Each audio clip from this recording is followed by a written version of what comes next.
아버지, 오늘은 꼭 드릴 말씀이 있어서 왔어요. 그래, 무슨 일이냐? 아버지, 유산은 언제 저한테 주실 거예요? 아들인 제가 받을 권리 있잖아요. 권리. 너가 평생 이군 재산도 아니면서 무슨 권리야? 그래도 전 아버지의 아들이에요. 그 돈의 절반은 제 몫이라고요. 돈이 전부냐? 넌 대체 어디서부터 잘못된 거냐? 잘못이요? 그럼 아버지는 그 많은 돈을 혼자 움켜쥐고 있는 게 맞다고 생각하세요? 이 돈은 내가 평생 땀 흘려 모은 거다. 너가 탐낼 돈이 아니야. 땀 흘려 모으셨다고요? 그럼 저희 가족은요? 아버지가 회사에만 매달려 있는 동안 우리가 얼마나 외롭게 살았는지 아세요? 그건 미안하다. 하지만 그래도 너가 이렇게 나오는 건 아니지. 미안하다고요? 이제 와서요? 그 돈 결국 저희 가족의 희생으로 번 거나 다름없어요. 그러니 당연히 제 몫도 있다고요. 이러지 마라. 돈을 줘서 너의 인생을 망치고 싶지 않다. 제 인생을 망치다니요?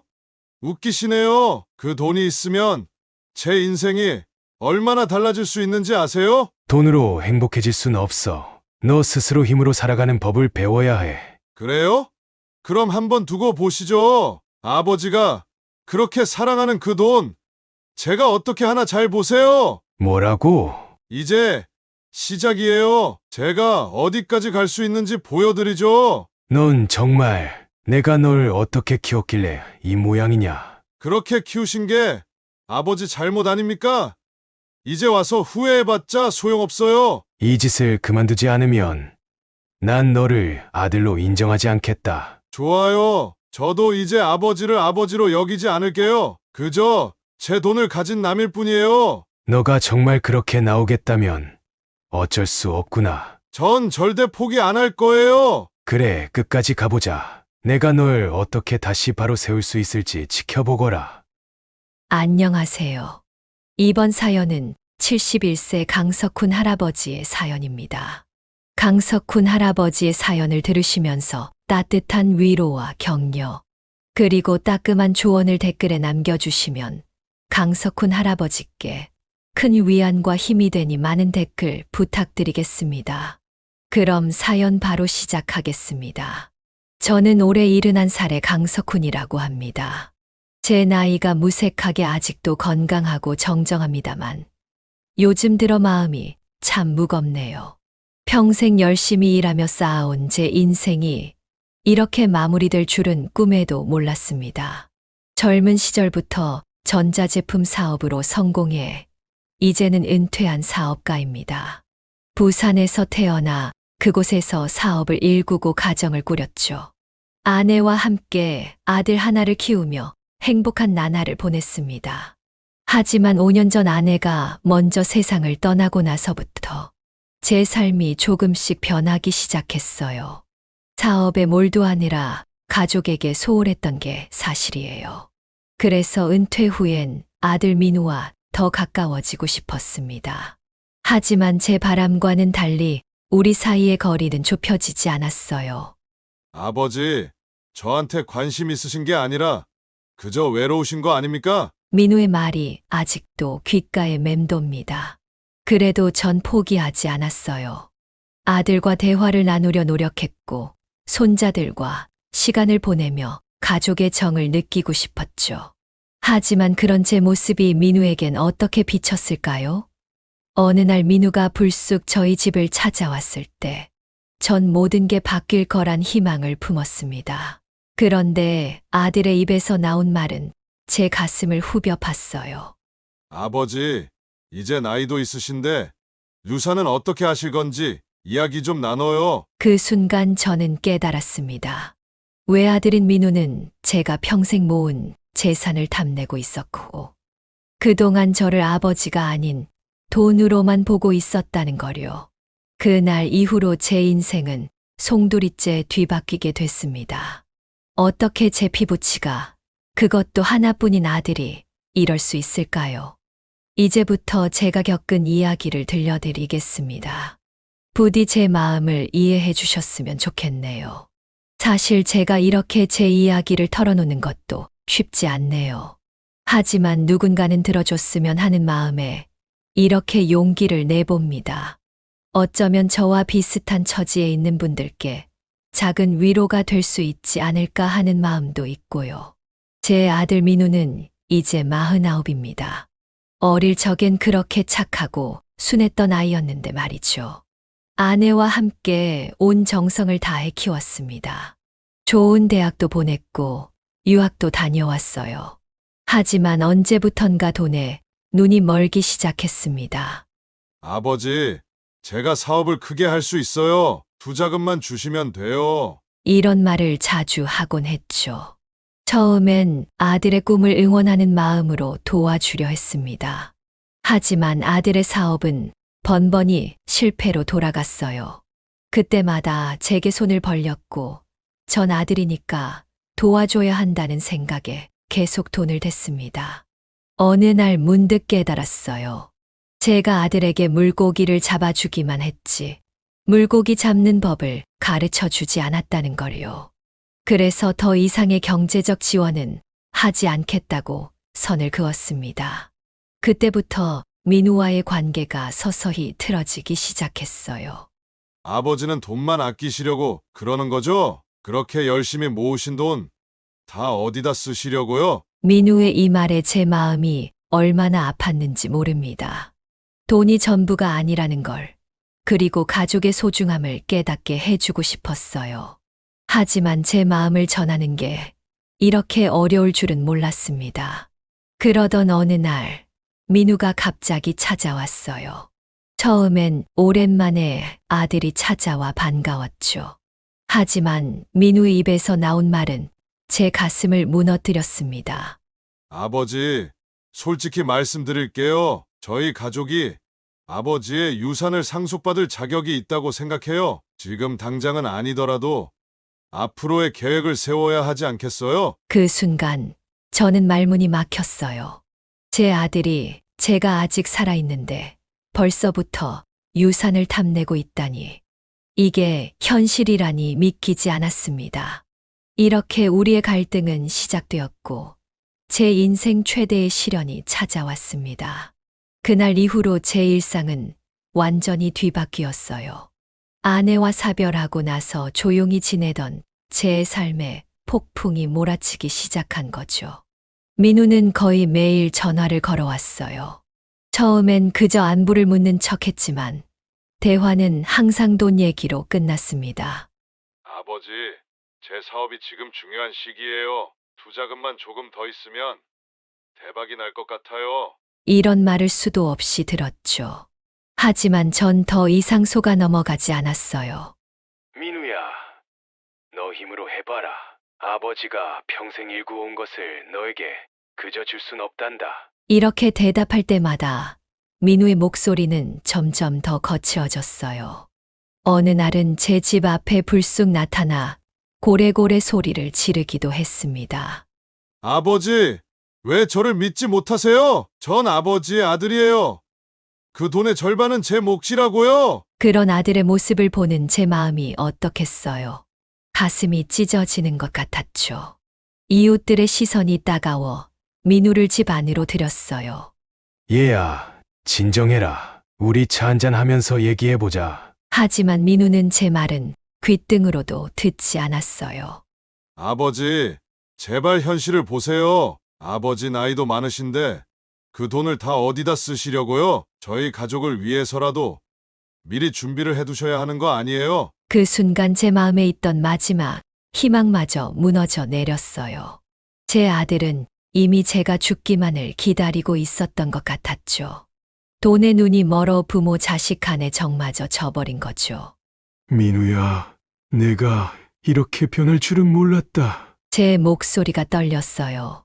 아버지가 그동안 너한테 못해준 게 뭐가 있다고 이러느냐? 민우의 얼굴이 붉어졌어요. 뭐가 있냐고요? 제가 이만큼 자랄 동안 아버지는 어디 계셨어요? 늘 회사 하시면서 저희 가족은 뒷전이었잖아요. 이제 와서 그런 말씀 하시면 어떡해요? 그 말을 듣는 순간 제 가슴이 찢어지는 것 같았어요. 맞아요. 전 사업에 몰두하느라 가족에게 소홀했죠. 하지만 그건 모두 가족을 위해서였어요. 더 나은 삶을 살게 해주고 싶었던 거죠. 그런데 이게 웬일입니까? 제 아들은 그저 돈만 바라보고 있었어요. 민우야, 아버지가 미안하다. 하지만 너가 원하는 대로 해줄 순 없어. 그건 너의 미래를 위해서도 좋지 않아. 제 말에 민우는 씩씩거리며 집을 나갔어요. 그날 밤 저는 한숨도 못 잤습니다. 제 아들이, 제가 그토록 사랑했던 아들이 이렇게 변해버렸다는 게 너무나 고통스러웠어요. 하지만 이건 시작에 불과했습니다. 제 고난은 본격적으로 시작됐어요. 그날 이후로 민우의 행동은 더욱 극단적으로 변해갔어요. 제 휴대폰은 쉴 새 없이 울렸고 문자 메시지함은 민우의 협박성 메시지로 가득 찼어요. 아버지, 이러시면 법적으로 해결하는 수밖에 없습니다. 이런 말들이 제 마음을 무겁게 눌렀죠. 어느 날은 민우가 제 집 앞에서 밤새도록 소리를 지르며 난동을 부렸어요. 이웃들이 경찰에 신고를 했고 결국 민우는 경찰서에 불려갔습니다. 그 일이 있고 나서 동네 주민들의 눈길이 달라졌어요. 석훈 씨, 무슨 일 있어? 아들하고 무슨 일 있는 것 같던데. 이런 말을 들을 때마다 제 가슴이 찢어지는 것 같았습니다. 그러던 어느 날 며느리가 찾아왔어요. 처음엔 화해의 손길을 내미는 줄 알았죠. 아버님, 저희가 잘못했어요. 용서해 주세요. 하지만 그 말의 끝은 결국 돈 얘기였습니다. 그래도 아버님, 민우도 다 우리 가족을 위해서 그런 거예요. 조금만 도와주시면 안 될까요? 순간 화가 치밀어 올랐어요. 너희들 모두 똑같구나. 내가 모은 돈이 그렇게 탐이나? 내가 살아있는데 벌써부터 유산을 탐내다니. 목소리가 떨렸습니다. 며느리는 눈물을 글썽이며 돌아갔지만 전 더 이상 속지 않기로 했어요. 그날 밤 저는 오랜만에 옛 앨범을 꺼내 보았습니다. 민우가 어렸을 때 찍은 사진들, 온 가족이 함께 웃고 있는 모습들, 눈물이 왈칵 쏟아졌어요. 여보, 우리 아들이 이렇게 변해버렸어. 내가 뭘 잘못한 걸까? 하늘나라에 있는 아내에게 속삭였습니다. 잠을 이루지 못하고 뒤척이다 결심했어요. 이대로는 안 되겠다고 말이죠. 다음 날 아침 일찍 변호사 사무실을 찾았습니다. 변호사님, 제 아들이 제 재산을 노리고 있어요. 어떻게 해야 할까요? 변호사는 제 이야기를 듣고 심각한 표정을 지었어요. 강 선생님, 이건 단순한 가족 갈등이 아닙니다. 법적 조치가 필요할 것 같습니다. 그 말을 듣는 순간 제 가슴이 무너져 내렸습니다. 제가 그토록 사랑했던 아들과 법정에서 맞서야 한다니. 하지만 이제는 돌이킬 수 없는 강을 건넌 것 같았어요. 변호사님, 그럼 앞으로 어떻게 해야 할까요? 변호사는 차분히 앞으로의 절차를 설명해 주었어요. 집으로 돌아오는 길, 제 마음은 천근만근이었습니다. 하지만 이제 더 이상 물러설 수는 없었어요. 제 인생을 지키기 위해, 그리고 어쩌면 민우를 바른 길로 인도하기 위해서라도 이 싸움을 해야만 했습니다. 그날부터 제 삶은 완전히 달라졌어요. 평화로웠던 노년의 삶은 이제 법정 공방을 위한 준비로 가득 찼습니다.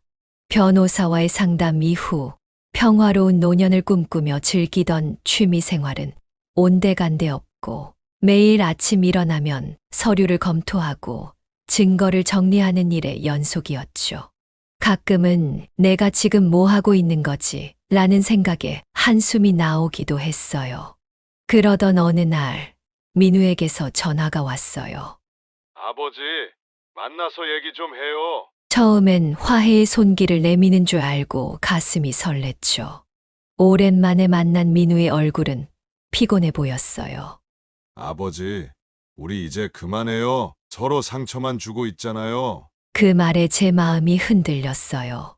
하지만 곧이어 나온 민우의 말에 제 가슴이 철렁 내려앉았습니다. 그러니까 아버지, 재산의 반만 제게 주세요. 그러면 모든 게 해결될 거예요. 민우의 눈빛은 진심이 없어 보였어요. 저는 고개를 저었죠. 아들아, 이렇게 하면 평생 두고두고 후회하게 될 거다. 제 말에 민우의 얼굴이 일그러졌어요. 아버지, 왜 저를 이해하지 못하세요? 전 아버지의 아들이에요. 당연히 받아야 할 몫을 달라는 거예요. 민우야, 미안하구나. 하지만 아버지는 너에게 그저 돈을 줄 수는 없어. 그건 너를 위해서도, 나를 위해서도 옳지 않아. 제 말에 민우는 의자를 걷어차며 자리를 박차고 나갔어요. 그날 이후로 상황은 더욱 악화되었습니다. 민우는 저를 상대로 소송을 제기했어요.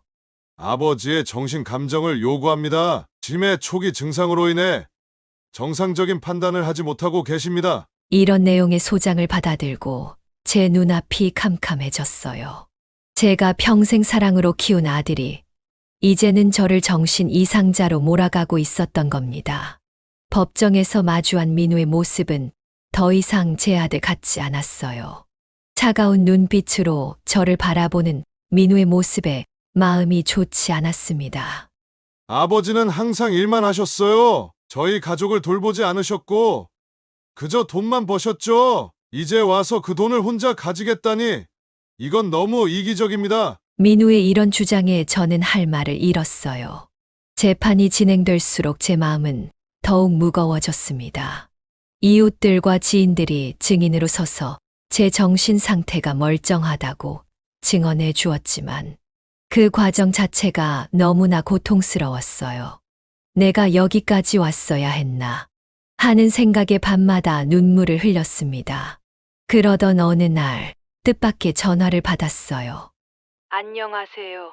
사돈어른. 민우의 장모님이셨죠.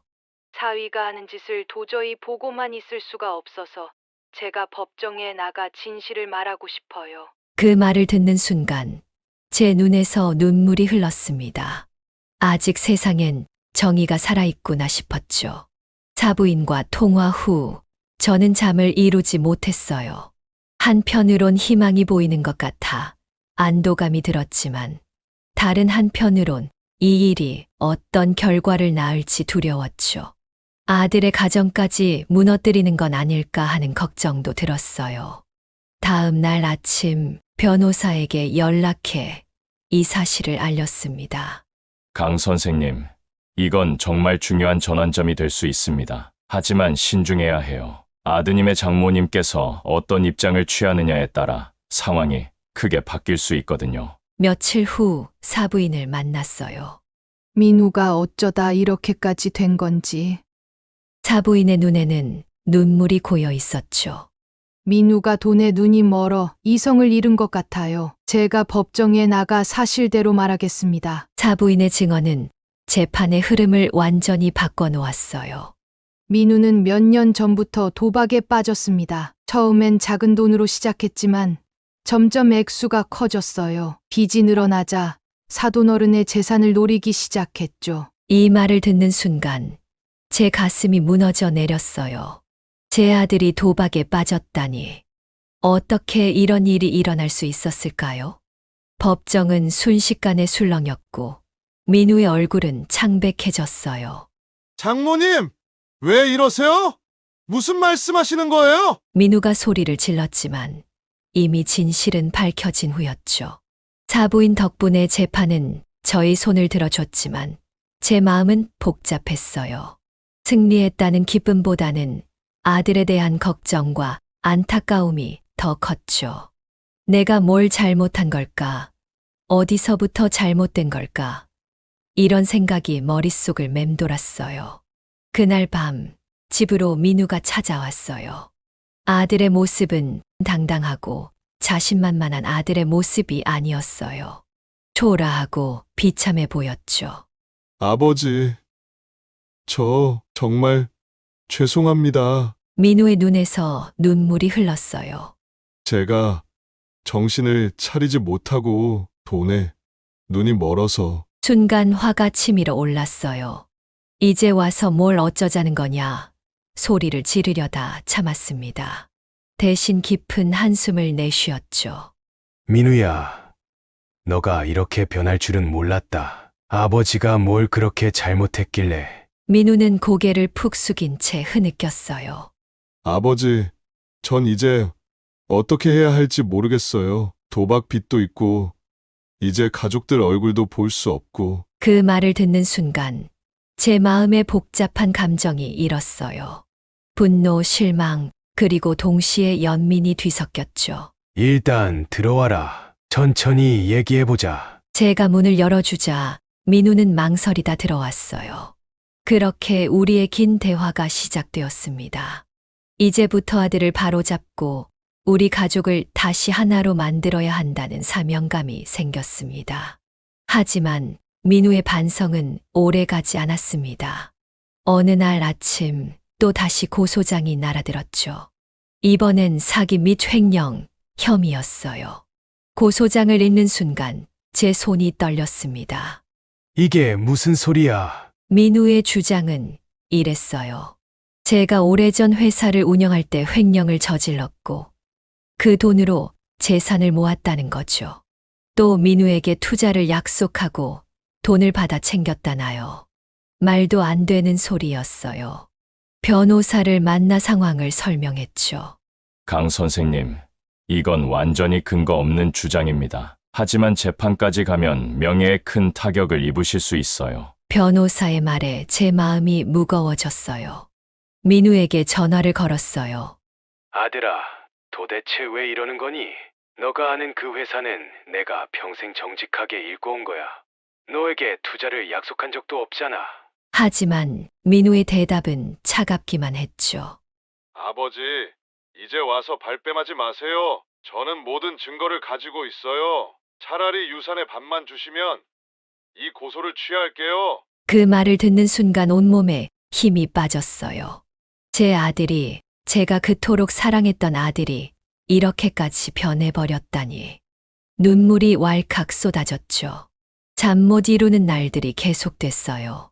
평생 정직하게 살아왔는데 하루아침에 사기꾼이 되어버렸다니. 이웃들의 시선도 차갑게 변했어요. 소문은 빠르게 퍼지더군요. 그렇게 법정에 다시 서게 됐어요. 이번엔 피고인 신분이었죠. 재판장 앞에 섰을 때 다리가 후들거렸어요. 저는 결코 그런 일을 하지 않았습니다. 제 아들이 유산을 노리고 거짓말을 하고 있어요. 떨리는 목소리로 진술했지만 과연 누가 믿어줄까요? 재판이 진행될수록 제 명예는 땅에 떨어졌어요. 평생 쌓아온 신용과 신뢰가 한순간에 무너져 내리는 걸 지켜보는 게 너무나 고통스러웠죠. 밤마다 아내의 사진을 보며 중얼거렸어요. 여보, 당신이 있었다면 이런 일이 없었을 텐데 내가 뭘 그렇게 잘못했길래 우리 아들이 이렇게 변한 걸까? 저는 인생 최대의 위기를 맞닥뜨리고 있어요. 제 명예, 제 인생, 그리고 아들과의 관계. 모든 것이 위태로운 상황이었죠. 재판이 계속될수록 제 마음은 더욱 무거워졌어요. 매일 밤 잠들기 전 제 인생이 어쩌다 이 지경까지 왔는지 곰곰이 생각해보곤 했죠.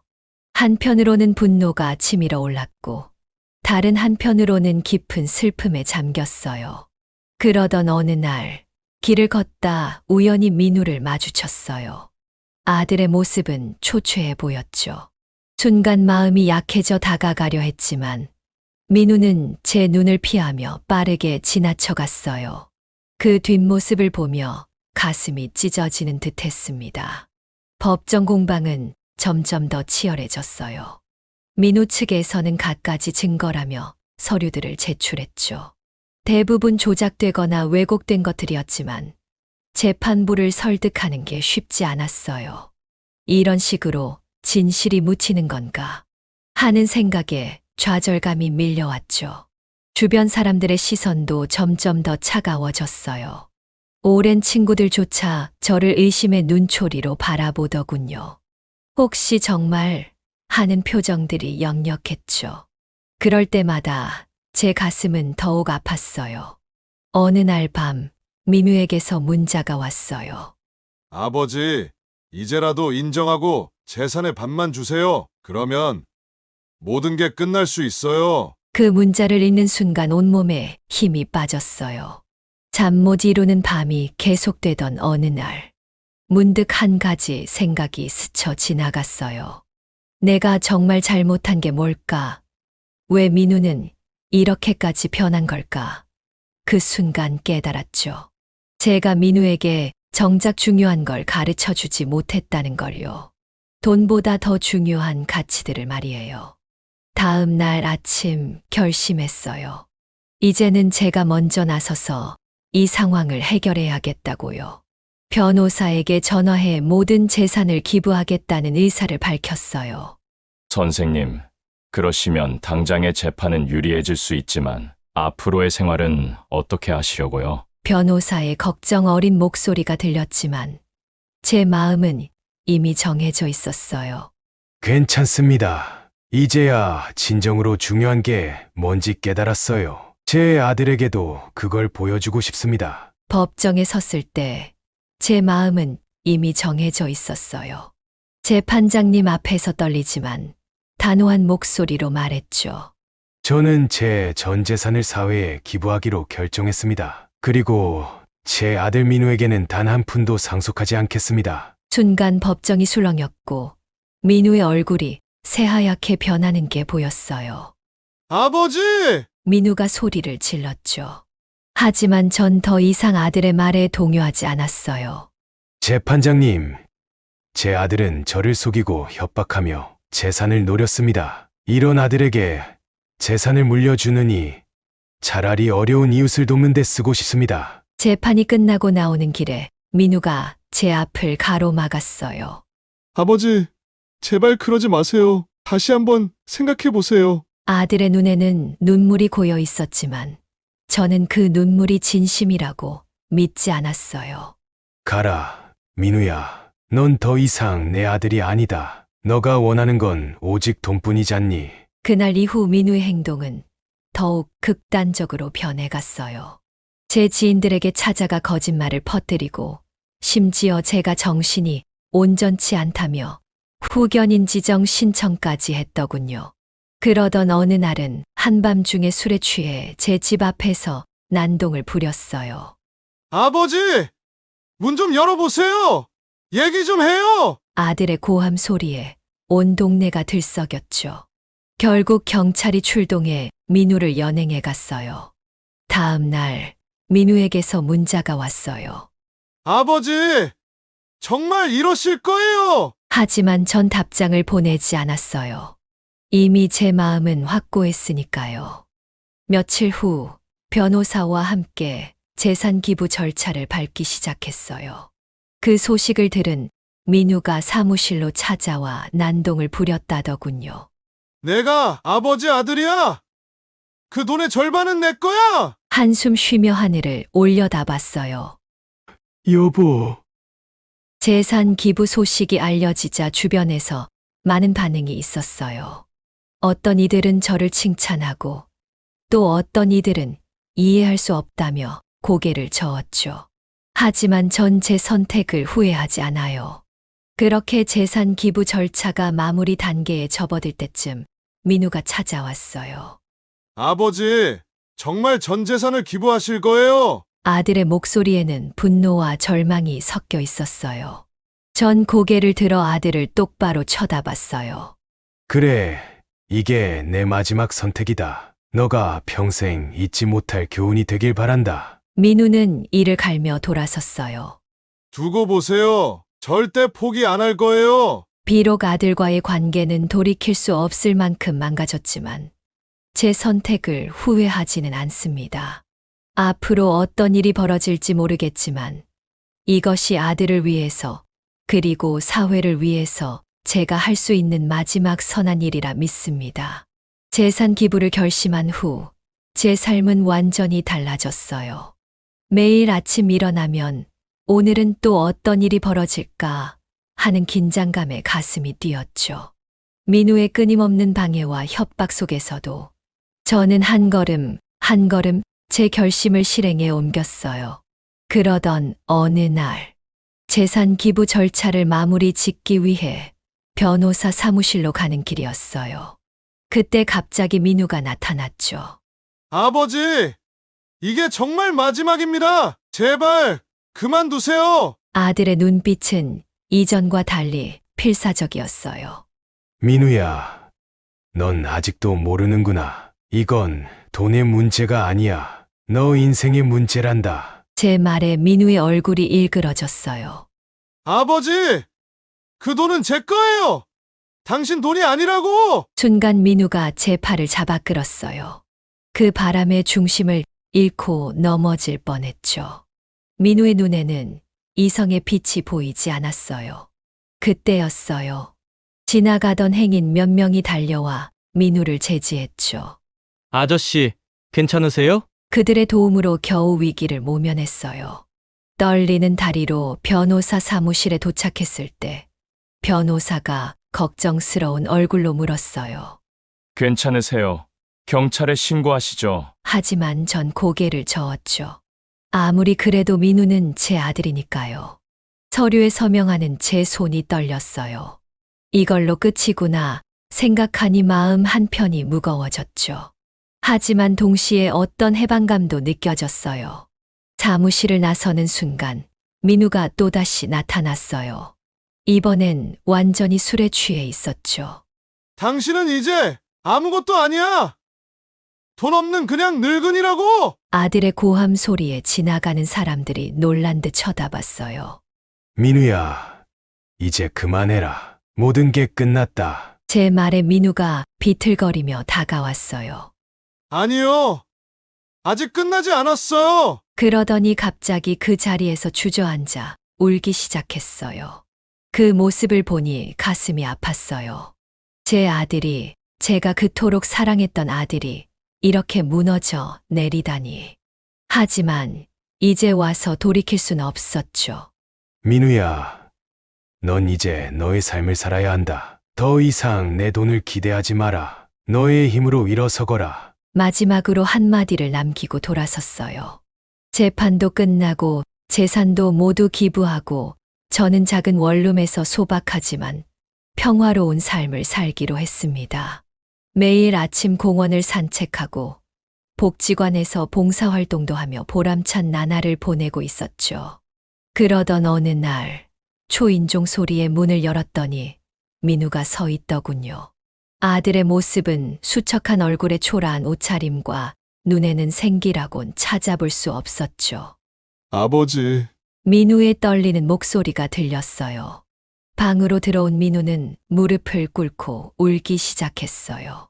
아버지, 전 정말 모든 걸 잃었어요. 도박 빚을 갚지 못해 파산 신청을 했고, 아내와 아이도 저를 떠났어요. 이제 저에겐 아무것도 남지 않았어요. 가슴이 아팠지만 저는 담담히 물었어요.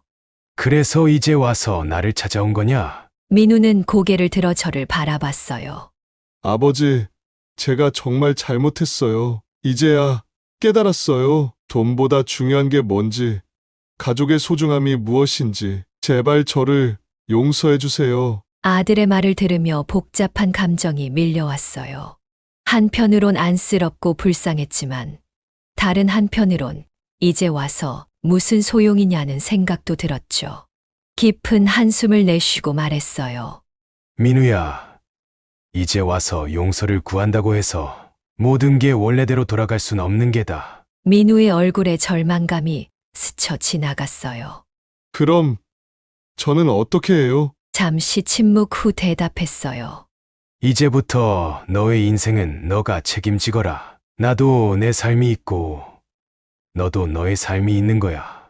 우리는 이제 각자의 길을 가야 할 때가 온 것 같구나. 하지만 아버지, 민우가 말을 이으려 했지만 제가 손을 들어 아들의 말을 멈췄어요. 민우야, 너의 선택의 결과를 받아들이고 앞으로 나아가야 해. 나는 이제 나 자신과 다른 이들을 위해 살기로 했단다. 넌 너의 몫의 삶을 살아가렴. 민우의 눈에서 눈물이 흘렀지만 저는 흔들리지 않았어요. 이제 가거라. 그리고 앞으로는 행복하게 살도록 해. 나도 내 방식대로 행복하게 살 테니. 문을 나서는 민우의 뒷모습을 보며 가슴이 아팠지만 동시에 홀가분한 느낌도 들었어요. 이제야 정말로 새 삶을 시작할 수 있을 것 같았거든요. 그날 밤 아내의 사진을 바라보며 중얼거렸어요. 여보, 이제 정말 새로운 삶을 살 수 있을 것 같구려. 비록 아들은 잃었지만 더 많은 이들에게 도움을 줄 수 있게 됐으니까요. 저는 매일 새로운 희망으로 하루를 시작합니다. 봉사활동을 통해 만난 이웃들, 보육원 아이들, 그들이 제 새로운 가족이 되어 주었으니까요. 민우도 언젠가는 자신만의 행복을 찾길 바라며 저는 제 남은 인생의 새로운 장을 열어가려고 합니다. 이것이 우리 부자에게 가장 좋은 결말이 아닐까요? 각자의 자리에서 자신만의 행복을 찾아가는 것. 그것이야말로 진정한 화해가 아닐까 생각합니다. 감사합니다. 여기까지 강석훈 할아버지의 사연이었습니다. 여러분은 어떻게 들으셨나요? 돈이 행복의 전부가 아니라는 것, 그리고 가족 간의 신뢰와 사랑이 얼마나 중요한지를 다시 한번 깨닫게 되었습니다. 때로는 힘든 선택을 해야 할 때도 있지만 그 선택이 우리를 더 나은 사람으로 만들 수 있다면 의미가 있는 것 같습니다. 오늘 이 사연을 들으시면서 여러분의 소중한 사람들을 한번 떠올려 보는 건 어떨까요? 여러분의 가정에 항상 행복과 사랑이 가득하길 바랍니다. 구독과 좋아요, 알림 설정하시면 올라오는 사연을 빠르게 받아보실 수 있습니다. 그럼 다음 사연으로 찾아뵙겠습니다. 고맙습니다.